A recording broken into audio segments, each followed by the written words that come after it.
Welcome back to The Laws That Matter. I'm Carissa Kranz, and we have an exciting guest today. I'm so excited and thrilled to introduce to you someone that, if you are involved in the law of attraction or have been following The Secret, we have one of the leading mindset experts in the world with us today. He's built 5 multi-million-dollar businesses. He's been a part of 8 films, one of them the blockbuster hit The Secret. He's written international bestsellers. Without further ado, John Assaraf, thank you so much for joining me. It's a pleasure to have you on The Laws That Matter, which is... The Laws That Matter. Hey, Carissa. Hey, so thank you. I mean, it's really surreal to have you. Just so people, know, he's been on Larry King, Ellen DeGeneres, and, now, I mean, where else have you been? You've been on a bunch, Anderson Cooper. He's a big deal. So if you're watching this, he's a big deal if you're into the law of attraction and new age spirituality and how to manifest what you want with your life. And I'm thrilled to have him here on our network, on Jane Unchained News, because he's also a vegan. Ta-da!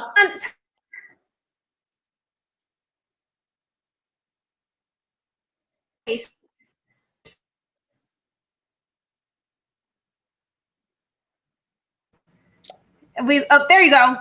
You froze with the excited face.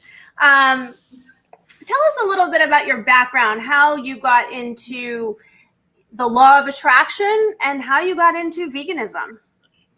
Sure. So when I was 19 years old, 40 years ago, somebody introduced me at a seminar to this thing called the law of attraction.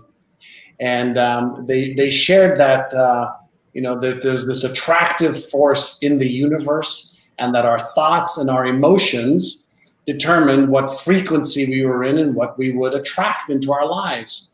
And back then, I believed that it worked like a magnet. And then I realized that that's not how it works. But I got very, very excited about the possibility of making sure I had the right thoughts, making sure that I had the right emotional state to be in that vibrational frequency of what it is that I wanted. But I also learned that with the law of attraction, there were 6 letters at the end of that word that a lot of people forgot about, and that's action. And I learned that in addition to, thinking and believing, you also have to apply the law of Goya to the law of attraction. And so, Carissa, have you ever heard of the law of Goya? I haven't. I should include that in my book, The Laws That Matter, that I'm writing. But in my book, I say it's all about, mens rea, setting your intention, so intention plus alignment, which is you getting in alignment, plus action equals attraction. So what's the law of Goya? The law of Goya is the get off your ass law. And that means... Did you make that up? Many, many years ago. So it's the get off your ass law and be in action. Do the right things. And if you can learn to do the right things in the right order at the right time, then you have this synchronicity that occurs, and you happen to be in the state of what I call effortless, stress less, and flow. And that's really what we want to get to. Yeah. So in my book, what I've done with my book, The Laws That Matter, which has not been released, is I've likened universal and spiritual laws to the laws of the universe and the laws that you might learn as a lawyer with courtroom legal procedure. So in my book, one thing I say is when you find synchronicity and when life is working out and you're in universal flow, that is evidence of the universe. And when you have the evidentiary universal support, then your life will flow into the next thing. And when you don't have that, that means you're in contempt of your calling. Yeah. We all have our own language. Absolutely. And there's a model that I teach called SEMP, S-E-M-P. And that's when you align spiritual, emotional, mental, and physical. That's when the magic happens. That's when, when you turn your radio to 95.5, and let's say that there's jazz music on 95.5. If you're a little bit off the station, it hisses and there's noise, there's interference. Yes. And so we want to get away from interference right? We want to get locked and loaded into resonance. And that's when things are in flow and are effortless. So if success is hard, that means that you're not in flow with the law that you're referring to. So I agree with you totally. Yeah, one thing I like to say is the law of divine compensation, which many of us have heard about. It's when you align your passion and your purpose and you make it your profession, the money will flow. So you've managed to do that. Yeah. I heard your podcast where you basically struggled through high school and test taking wasn't exactly your thing. So you found a way to be a success in life, even though maybe you weren't the best test taker. You aligned your passion. You found your calling. Well, I turned my mess into my message. And, I high school, grade 11. I was getting in trouble with the law. I was either going to go to jail or the morgue. And I had a mentor who not only told me and taught me, a different way of thinking, but he shared with me the skills that I needed to have in order to create predictability in my life instead of possibilities. And I like predictability. I mean, everybody wants predictability. And the question I always come back to, and if we ask everybody who's, watching us, listening to us right now, any goal that you want to achieve, do we already know the how? Maybe you don't know, but does somebody know how to achieve it? Whether you want to be healthier, happier, wealthier, you want to start a business, write a book, be a coach, stop this and do that. Do we already have the how to if we really wanted to find it? And the answer is, in the history of our species, 108 billion people have walked on planet Earth. There's never been a better time to be able to Google an answer and get a book, a program, a CD, a coach, a consultant, somebody who knows exactly what the process is. So our biggest problem is not that we don't know how. That's the easiest part of the equation. Okay. So what do you recommend for people that want to know the how? Buy a book on the subject of what you want to know. Buy 5 books, get a couple of courses, hire a coach, depending on how serious you are. You can either do it yourself or get help doing it. And so there are 3 other things that hold people back that really should be taught in school, but it's not. And so even when somebody has a goal for what they want to achieve, if they have limiting beliefs, then that's going to hold them back. So if they think they're too young or too old, or because they're male or female or a certain age or a certain color skin, if they believe that is going to limit them, or that is a limiting factor, they won't take the inspired action, even if they have the knowledge or skills. The other one that gets in the way is fear. Fear of failure, fear of success, fear of being embarrassed, shamed, ridiculed, or judged. And so those are emotional management and self-regulation skills that we need to learn. And then if you don't have a limiting belief or a fear issue, what if you have a deserving issue? What if you have this vision or goal that you want, but in your subconscious mind, the hidden part of yourself, you're thinking, but am I good enough to achieve that? Am I worthy enough? Do I really deserve that? So anytime we have any one of those 4 things, including not having the knowledge and skills, we actually have neural and emotional interference. And when most people have that, they revert back to safety, and they prefer to master disappointment instead of mastering change. I like that. Yep. I think so. Just to relate this into like the law framework and the legal framework for the laws that matter. A lot of times I say you don't have to necessarily know the how. You have to do discovery. And what lawyers don't like discovery. Discovery, self-discovery, soul discovery. The more you know, the more you want to know. And as you do discovery, it's going to lead you on your path, and you're going to get that evidentiary universal support, which is signs of synchronicity, which is going to guide you to your next thing. And then another thing I often say in terms of fear, anxiety, things that will hold you back, those are thoughts to dismiss on the universe. So motion to dismiss. As soon as that comes to your mind and you have something that is creating that interference, like you said, that like when you turn on the radio, that channel where you hear that noise, dismiss it, because that is affecting your mental clarity and ability to set your intention clearly in order to manifest. And when you have a clear intention, the universe is always responding. So if you are thinking in terms of doubt, you're attracting that disappointment. You're not attracting that. If you have no room for doubt, you're going to attract exactly what you have room for in your mind. So one thing I liked what you said before that I listened to is you said it's not practice makes perfect. It's perfect practice makes perfect. And this is important to me too, because I'm a former professional ballet dancer, and my teacher used to always say this. You know, it's not about showing up to class. It's about showing up to class and working properly in order to get it right.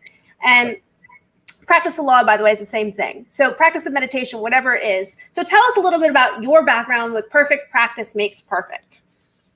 So when I was a teen, I played a lot of sports, and I used to wonder, like, why do I have to keep doing, for example, in basketball, free throws or layups, the basic fundamentals. And my coaches used to say is the more you practice, the more you can adjust. The more you can adjust, the more you can get it perfect. The more you get it perfect, the more unconsciously competent you become. Mm-hmm. So there's 4 layers of competency that people go through. So layer number 1 is when we are unconsciously incompetent. We don't even know that we don't know. And then through, as you said before, self-discovery, we can go to conscious incompetence, where I realize I don't know or I'm not good at this. And then we go to conscious competence, where we say, okay, this is what I need to do. I'm consciously going to do it over and over and over and over again. And a switch flips in our brain from conscious competence. When we do it repetitively, spaced repetition, our brain says, okay, since you've been doing this on an ongoing basis, I'm going to take what requires energy and attention, and I'm going to make it automatic and part of your default mode network in your brain. And so now you're going to be unconsciously competent. You're going to be able to do that thing because you've practiced doing it right so often. Mm-hmm. Now, unfortunately, when people practice the wrong things, mm-hmm. whether they're aware of it or not, that becomes the default, and they keep doing the wrong things. Mm-hmm. And why aren't things changing? And it's because 98% of your life is governed by your unconscious processes, not your goals, vision, or desires. Mm-hmm. I like that. So my phone just rang, so I lost my train of thought for a second there, but I'm not going to continue to lose it. So you had an evolution within yourself. I mean, you started this profession of teaching how you're a coach. I mean, you teach the world, you teach your audience how to become powerful in setting your intentions, how to create a successful business, how to work with the law of attraction. And you did this before being vegan. And that's fine. That's normal. We're all on this human path here on this planet. We're all on our own level of evolution, and we're all on our own path of being open to receive, wanting to be better, wanting to do better, having, an empathetic, compassionate heart, which I like to say means you're already a vegan, even if you're not eating vegan. It's about making that connection. So how did your life change once you made that connection in terms of your power and ability to show up for the world? You were already successful. So how did it change for you? Yeah. About 11 or 12 years ago, even though I had achieved some great success in business and in the finance world and in relationship after some failures there as well, I was 238 pounds with over 30% body fat, tired, exhausted, inflamed, complaining, bitching, and whining about how I didn't feel great as I was coming towards my 50th birthday. And so just to be clear, you've been vegan for how long? Just over 8 years. And you've been practicing this profession of inspiring people and being connected for how long? About 17 years. Okay. So this is part of your evolution and story. Part of my evolution. So, I was drinking too much wine, eating too much sugar, eating a lot of the wrong foods, and I was suffering the consequences in in the way that I felt and the way that I looked. And so I started on this self-discovery around my health about 11 years ago or so, and just trying different things. And then 8 years ago, I was reading about, veganism, which I hadn't really heard of before. I'd already, I was raised born in the Middle East, lived in Montreal. My parents are from North Africa and Europe, so lots of fish, meat, chicken, things like that. So that was just part of my normal habitual way of being unconsciously competent in how we ate. And so I decided one New Year's that I'm going to do 100 days of this vegan thing. And I did 100 days and felt so good after the first 100 days where I didn't feel swollen. I didn't feel foggy head. I didn't feel heavy. I released some weight, which was great, but that wasn't really why I was doing it. And I said, I'm going to do another 100 days. And just got everything dialed into the right proportions for me. And I just started to feel like in tune. We talked about being on the station before. I just started feeling, mentally, emotionally, and physically just vibrating at a higher level. I wasn't tired after I ate. I actually had energy as a result of the food that I ate. I slept better. I felt better. And I wasn't a vegan advocate. I didn't do it personally for saving animals or the planet, although now I care about that. I did it mostly to do a test. But isn't that's a normal evolution? I mean, what people will understand as they choose this a vegan lifestyle or try it out, it's all about waking up in certain ways. So many people become vegan for different reasons, and then as they become more and more vegan for a length of time, they then realize they're vegan for all of the above. It starts as maybe health or the planet and the environment or maybe the animals, but that's the law of unintended consequences. When you benefit one thing, you're benefiting another. I was raised vegan, born vegan, raised vegan by my mom.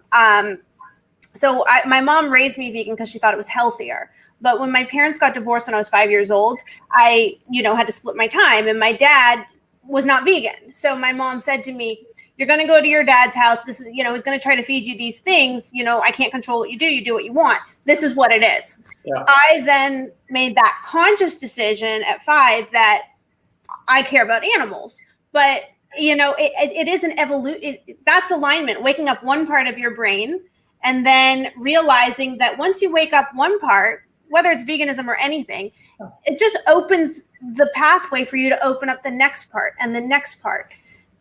How has it made you more successful with your audience? You are already a huge success. Yeah.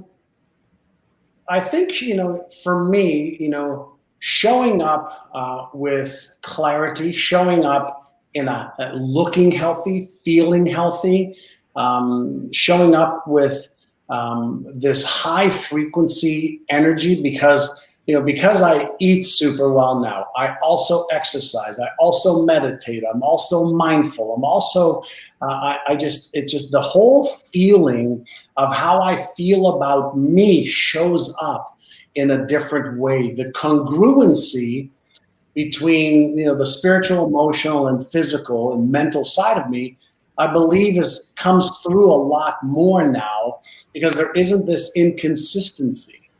And right. And so that's how I believe it's helped. I also. How long did it take you to realize? I mean, you started for health, and I know you started for health because you wanted to teach your grandkids how to ski. There you go. It was a promise. I did my research. A promise I made to my son Noah that I would teach his children how to ski. He was 13 at the time. Yeah, and so no grandkids existed yet, but you made this promise that for health reasons, you want to have the diet that's going to allow you in your 70s to be able to be teach grandkids how to ski and snowboard. Yeah. So at what point did it transition for you where you actually realized, wow, I'm more elevated. I'm vibrating at a higher level. My audience is responding to this, and there's something to this that maybe I should share. Maybe this is part of the secret. Yeah, I noticed a difference in the first year, but like in year 2, 3, 4, it really became pretty evident. But then it became even more evident when the students that follow my work started to say, "Let me try this, for a week, for 2 weeks." Okay, I liked hearing that. Let's go with that. So, how many students have been interested in this path since you've gone down this path? Thousands, probably tens of thousands have. Wow. Yeah. Yay, congratulations. I have a pretty big audience that follow my books and my work. People always ask what do you eat? How come you have so much energy? You look so different than what you did, 11 years ago. Like, I think I look better at 59 than I did at 40. And I definitely have more energy now than I did back then. When people see and feel you, something within them, if they're interested in personal growth and development, asks a question. How is she doing that? How is he doing that? Like, what is the formula? What's the recipe? I think we're curious creatures by nature. And if somebody's achieving a result that we want, or somebody's feeling a way that we would like to feel more like, I think we're inquisitive. We go like, what's the formula? What's the recipe? And I don't tell everybody you have to become a vegan. If anybody's interested, I decided many years ago not to be in the convincing business. So I'm in the show up, share, and don't change your message. Just let the audience that the message is right for show up, and that's the way I play. Yeah. So I'm going to put that into the legal terms of the book, The Laws That Matter. So showing up goes to subpoena yourself. Show up for life. You've been called. You have a calling. You have to show up for your calling, or you're going to be in contempt of your calling. Your life's not going to work out. You're going to be out of flow, and you're going to have to get back in flow and to show up. And I also agree we should not be in the business of convincing. When you are in the business of convincing, you are pushing up against energy forces that are going to help you actually have great momentum in going forward. So another part of my book is we all have the right to be lawyers, spiritual lawyers. It's our birthright. It's not something you go to law school for. These just like in the law, we have fundamental access to court. You have fundamental access to the Supreme Court by just being born. And none of us have a better access than the other. It's all about the power of clarity and the ability to tune in and to work with it. So one thing I like to say is, which type of lawyer are you going to be? You get to wear a hat? Are you going to be the prosecution, or are you going to be the defense? If you're the defense, you're spending your life on the defense all the time, trying to defend what you're doing, trying to convince other people. And what you end up doing is exhausting yourself. Whereas if you wear the prosecution or the plaintiff's hat, all you have to do is do you, be you. And the evidence is your life, how it's working out. And that's the best case. Your life is the best case. And if you show up and you're doing your thing and you're successful, people are going to want to know, what's her secret? What's his secret? What's the how? What's the why? So I like listening to how your framework is, because much of what I've written in my book, I have felt has very much downloaded. There was one night I was running my personal injury practice, which is exhausting. Litigation. The law does not have to be adversarial in nature, and I don't think that universal laws are meant to be adversarial in nature, and I think we live in a law-based universe. But unfortunately, human law, which is an intended version of these higher universal laws, is a very litigious adversarial process. And I still have my law firm, but I was running my law firm, and I was worn out, exhausted. Like, it's just like you can't win. Even if you win for your client, you don't win because they want their check faster. They're not grateful enough. And so you're fighting with your clients, you're fighting with your staff, you're fighting with opposing counsel, you're always just, it's a very exhausting process. And I sat down and I wrote the first line in my book, and I said, I just don't know what I'm doing with my life. Like, I hate the practice of law, I think, is what I thought. And then I was like, but I like the law of attraction. I think I've been a really good manifester my whole life. So I sat down and I wrote like the first paragraph, and I was like, wow, there's something to this. And I felt suddenly exhilarated. I had a burst of energy, like just so much was coming through me and to me that I then walked to my mom's apartment. My mom lives next to me. I'm actually in her apartment now because mine has construction. And she wasn't here. And I was just like, I need a sign. This feels right. And I closed the door, and this thing about the size of a bat was flying around. And I thought to myself, what the heck is that? So I turned on the light, and it was this huge butterfly.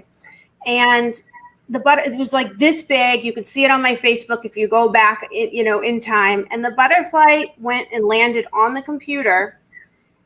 And then I had to spend 15 minutes trying to coach it to go out the window, but landed on the computer. And then I spent the next 3 months, and the entire book was pretty much written.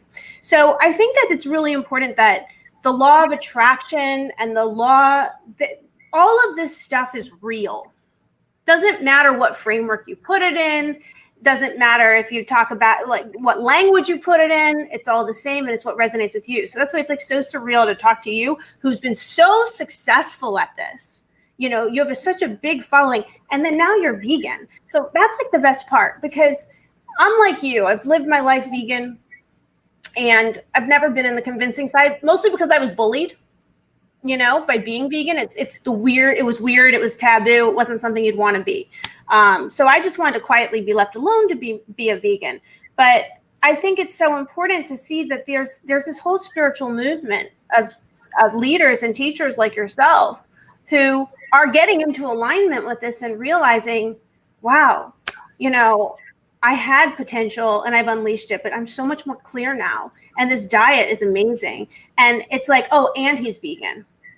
Not like you have to browbeat them. So I think it's more powerful to be, oh, and this person's vegan, rather than necessarily trying to convince them to be vegan. But I also think, the world should know, your audience should know you're vegan, because they're going to want to do what you do. They're going to want to copy you. Yeah. Yeah. Ultimately, why do we do what we do? Well, because we think we're going to be, happier, more fulfilled. And I think a lot of times, I know for me, as I was, looking at the second half of my life, like post 50, I was asking myself a lot of questions around how do I want the second half to be? And if you'd like, I'll show you something that I don't show too many people, but I was exchanging this with a friend of mine. It's not on here anymore. I thought I had it there. But I asked myself, like, how do I want to feel? How do I want to look? What do I want to do? What kind of lifestyle do I want? And I questioned, was my behavior and my habits going to get me that? And the answer was no. And so it came down to personal responsibility, right? My ability to respond to what it is that I wanted. So either I was going to keep reinforcing my habits, and many of them were just not going to take me to where I was wanting to go, or was I going to change? And I made a commitment to change. And one of the greatest lessons I learned from my first mentor when I was 19 years old, when I laid out a bunch of my goals, that he looked at, he asked me, or he said to me, he said, I'm going to ask you one question, and the answer to this question will determine whether you achieve these goals, but it applies to one goal as well. And he said to me, are you interested in achieving that goal or these goals, or are you committed? And when I asked him what the difference was, he said, if you're interested, you're going to come up with stories and excuses and reasons why you can't or you don't want to. But if you're committed, you'll do whatever it takes. You'll upgrade your knowledge, you'll upgrade your skills, you'll change your habits, you'll develop the beliefs and the skills required to achieve those goals, and then you will become the person capable of achieving those goals. So are you interested or are you committed?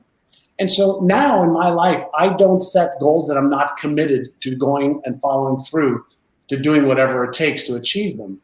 And so it's easy to talk about stuff, but it's harder to follow through, because following through means that something has to change. And most people don't want to change. They want the result, but they don't want the change. And so for me, being a vegan was something that I tried to see if I liked it first. got the results on the first 100 days, and I said, well, let me do another 100 days. I remember my wife, who's not a vegan, by the way. My wife, she eats a lot more vegan now than before. But I remember after 100 days, she's like, does that mean I need to like change, what I'm cooking all the time to accommodate you and me? And I go, yeah. And so, after 100 days, I said, I'm just going to go to the end of the year and do it. And so I did another 100 days, and then I haven't looked back. I love that. I love that story. And I like to also say to people, when you set your intention, you should do it with conviction, right? So it's the same thing. Like, yeah. I think conviction is more of a legal term. So there I'm putting it back into the terms of the framework that I'm used to working with, but it's all real, like your intention. And I mean, even just think about our court systems today. I mean, when someone's being prosecuted for a crime, it all goes to their state of mind, their intention. What was their mens rea? That intention is what determines a lot of times the guilt or innocence, or whether or not it was premeditated. And I think that life is the same thing. You can premeditate your results. Think about it. Have intention. Formulate your intention ahead of time and believe in it. And if you have a firm belief and conviction, that's how manifestation starts. I saw something today, another one of my Facebook memories that popped up before the show, and I'm going to put it up here. I think it's not a coincidence that all of these greats here, let me remove the banner so we can see it better. But here are some great vegetarians that were life-changing, history-changing men. They're all men. But is this a coincidence, or is this part of the secret? I don't know. I don't know. I'm sure just because of the law of polarity, since we're talking laws, we could probably find 8 more people of just as great stature that weren't vegans. So everything works in balance in the universe. So I personally can't. It's a yin and yang. Right. So a yin and a yang. I think that there's a mental clarity. I mean, you see Albert Einstein, Da Vinci. I know that Oppenheimer. These are very successful, strong historical figures who have been able to really put their mind to something and manifest it. So when it comes to mental clarity and the ability to have power in your intention and prayer, you were already powerful. So how have you seen that change since your transition to veganism?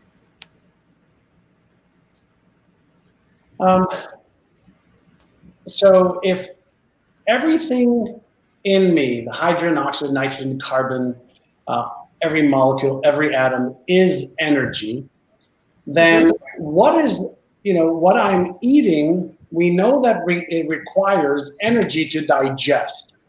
So the question that I've had for a long time is this: is my food requiring more energy to digest it than it actually gives me? Right? And so, for example, if I eat a piece of meat, it requires an enormous amount of digestive energy to break that meat down versus, eating tofu or eating black rice or brown rice and so I can get my proteins. So if at the mitochondrial level, that is the energy storehouse of my cells, wouldn't it make sense that the more that I could activate the mitochondrial cells to release the energy that's already within me, since I am energy, that it just makes logical sense? And for me, it does. And so I'm thinking, is there anything I can eat or drink and how I sleep that actually allows me to release the energy that I am in a more coherent way? And eating happens to be one of those things. I remember, eating, for example, I know everybody knows what it's like. I think most people know it's like to overeat at Thanksgiving, where you're stuffed. Yeah. And you just feel like you're so sluggish. It's almost like your cells are moving in slow motion, like sludge.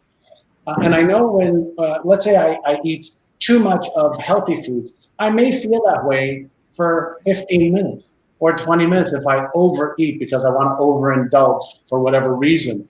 And so whatever it is that you put in, it's no different than what you put in your car. If you put wax in your car is not going to go. And if you put in the wrong types of foods in your body, it's just not going to be as efficient. And we have the most brilliant, systems that work to break down just about anything that we could put in our mouths. It ultimately boils down to, how do you want to feel, right? How do you want to feel, and what kind of clarity and resonance do you want for yourself? I mean, that's what it really boils down to. Yeah, it kind of is in alignment with, I like this book, Inner Size, right? So we're supposed to exercise and get the results we want physically, but there's a whole aspect of inner size, and a lot of that reflects back on what you're putting in your body, and which goes back to diet, whether or not you overate, like you said, what it takes to break down the food that you ate, how much energy it takes. And I also believe that a lot of it goes into the energy that you're putting into your body. And I think that a lot of, if you want to get into the animal side of things, there's a whole suffering, cruelty, energy that goes into factory farming and the making of the meat that is so culturally ingrained in our society that, those of us that are focused on meditation and on energy and on elevating our spirits and our energy and our vibration should also consider the fact that that was a being, that was a life, and that life had energy. And what kind of energy did that life feel in its life? Did that life feel happy and elevated and joyful, or did it feel fear and suffering? And that's what you're consuming. So I think no matter what it is in your life, if you're consuming, food, water, thoughts, another person, it's all affecting how you feel. So I know you have 3 books, right? Having It All, The Answer, Inner Size. Any new ones coming out? There's actually one that I'm starting called The Second Half. And how do you make the second half of your life the best half of your life? I like that. So that's my newest creation. There's a lot of changes that I've noticed, as I got to 50, and now I'm approaching, I'm a year away from 60. Things have shifted, and there's new perspectives, new thoughts, new awarenesses. And I personally believe that every one of us could take, however old you are, it doesn't matter. We can take everything that's worked, everything that hasn't, the stuff we're happy about and proud of, and the stuff we're embarrassed or ashamed with, and we could bring it to right this moment and use the lessons from that to make this moment and today and tomorrow better. And that's a framework where you can take the past and use it as a guiding post, not a hitching post. So a lot of people, as they get into their second part of life, they have regrets. They have things that they're embarrassed about, that it causes them to not live as much as they can and fully today, as opposed to learning from that and bringing it into their experience for the moment. I like that. In my book, I say motion to expunge. We all deserve a clean slate and the ability to move forward. Yeah. I love it. I love everything. I love your entire message in your book that everyone's going to. When will this come out, by the way, the second book? Inner Size? Oh, I'm sorry. I thought you meant Inner Size, which is right there. Yeah, this is Inner Size right here. The second half, I've just started to lay that out. And my intention is that by the end of this year, I'll have the layout done and I'll start writing next year. Do you plan on including the vegan message in the book, or do you feel like that could be more of an alienating? Yeah. No, I'm not concerned about alienating. I'm concerned about my truth. And if it resonates with people, then it does. If it doesn't, that's okay. Listen, my children are not vegan. My wife is not vegan, but she's more vegan. She's more vegan than she's not. I've just taken time for her, to follow her path. And so I'm not, like I said, in the convincing business. What I can share with you is, she's going to be 50 early next year, and she looks as good at 50 as she did at 28 when I met her. She's in the state of her adult life. She's eating better. She's drinking water and celery juice and more fruits and vegetables and more vegan foods. And so I prefer to be the best me version possible so that I am healthy, happy, vibrant, energetic, etc. And if that attracts somebody into wondering, what are you doing? I'm more than happy to share. I want to share my successes, my failures, my ups, downs, and everything in between in a way that inspires people to remember one thing. You have the ability to set your life on a path and a course that will make you proud and happy and fulfilled. And that's the most important thing. And how you do it, if being a vegan is the right path for you, awesome. Game on.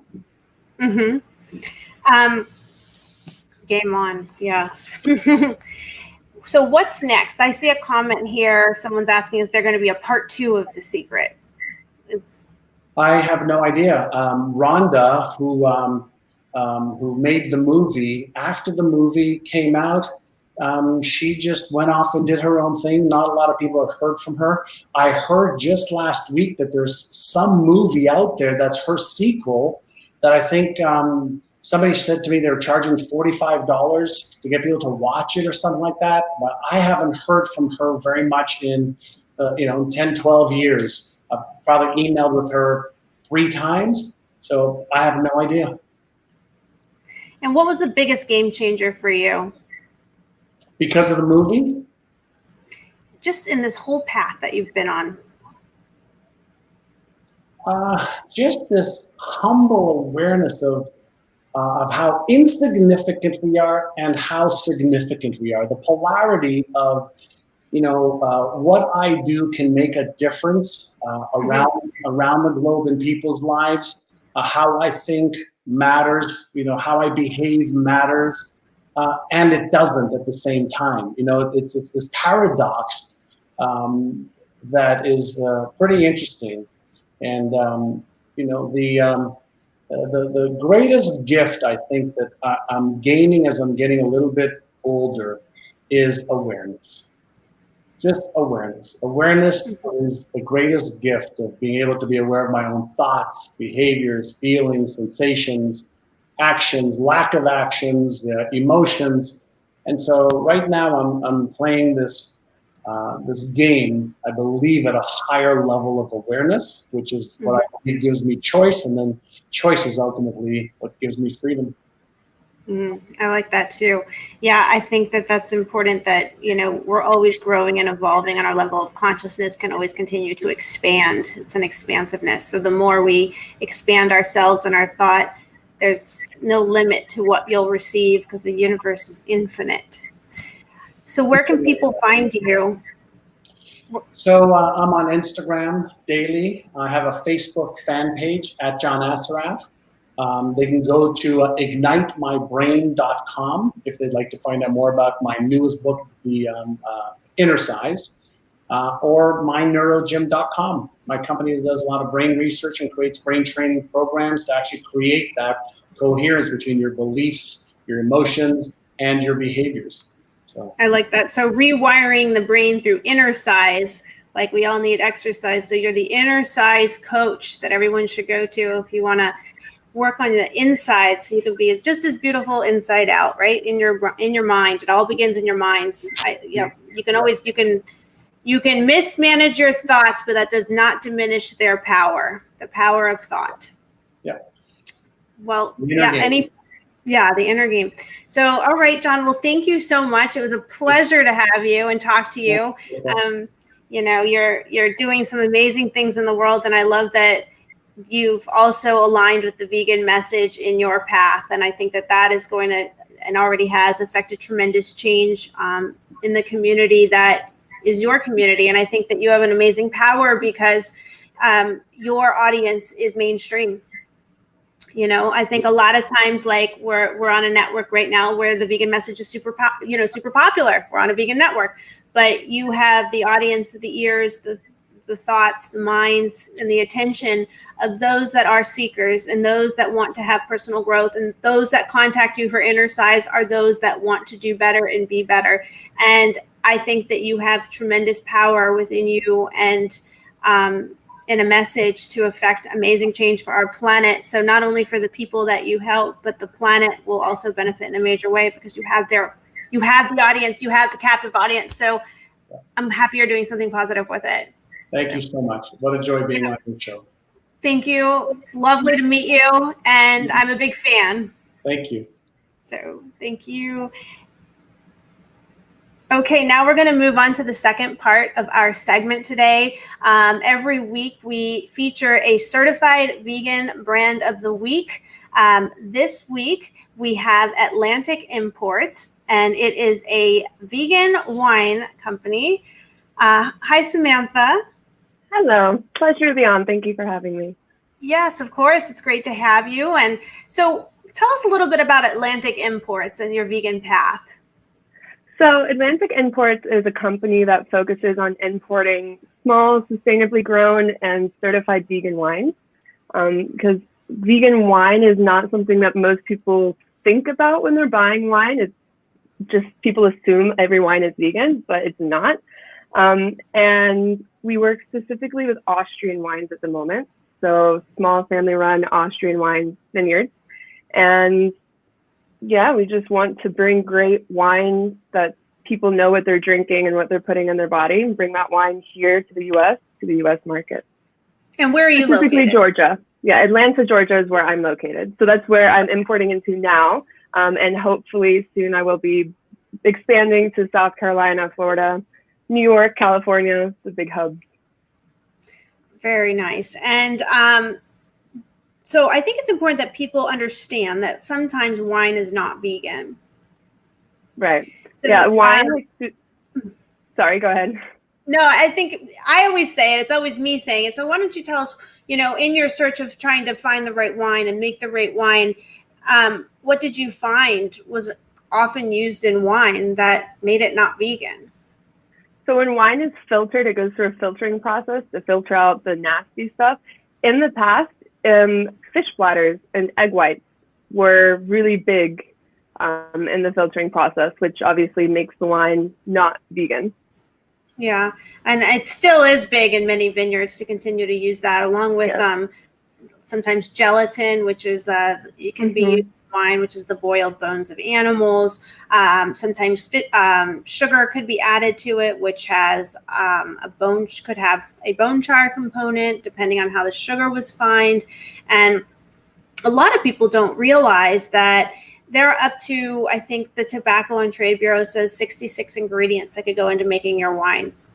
And people should pause and think about that. They think, oh, I'm just having a Cabernet, I'm just having a Merlot, I'm just having grapes. And it's not just grapes, and you don't know what's in it. And I think if you care about what's going in your body, whether you're vegan or not, you care about what your intake is. And if you see the Bev Veg Certified Vegan logo, which do you have any of them up that you can show us? I do. Let me try this share screen. Okay, here we go. Can anyone see that? Can you see? We see you. Yeah. Me. Oh, hold on. So got it. Okay, while you do that, I'll just continue to explain a little bit more. So the Bev Veg Certified Vegan logo is an accredited vegan symbol worldwide. It's on 6 continents. And if you're a consumer looking for certified vegan wine, that means wine that's verified vegan, you can 1, download the Bev Veg app. It's free in the App Store, and search for your vegan wine. Or 2, look for and demand this symbol to be on your bottles, because if you see this symbol, that you know that it's been vetted. And with wines, beers, and liqueurs, the laws have zero disclosure requirements. So zero disclosure requirements, except the alcohol content and the government warning, is a problem for those that want to know what their intake is. So in a nutritional sense, in a transparency sense, in truth in labeling laws sense, being able to see the certified vegan symbol is super important in the purchasing consumer process, because it's all about conscious consumerism anyway. Anyway, are you able to pull it up? It just says Chrome has lost permission to capture my screen. It was working about 10 minutes ago. I do have a picture. If you give me 2 seconds, I'll be right back. I printed it out. Okay. Okay, so while we wait for her, I'll continue to just talk and explain. So with Bev Veg, we certified vegan. We are accredited. We're the first globally accredited vegan standard in the world, which means we have defined a standard globally. There's the Bev Veg logo. Yes, so these are the labels that I have. And if you can see the logos, which are very prominently displayed there. That will be in stores. Yes, these will be in stores hopefully within the next few months. Here's a picture of the labels and the wines there. Yeah. Sorry about the screen sharing. It was working before. It's okay. Yeah. And also something with the wines that is super important to us at Atlantic Imports is what goes into making the wine, but also the practices in the vineyards themselves.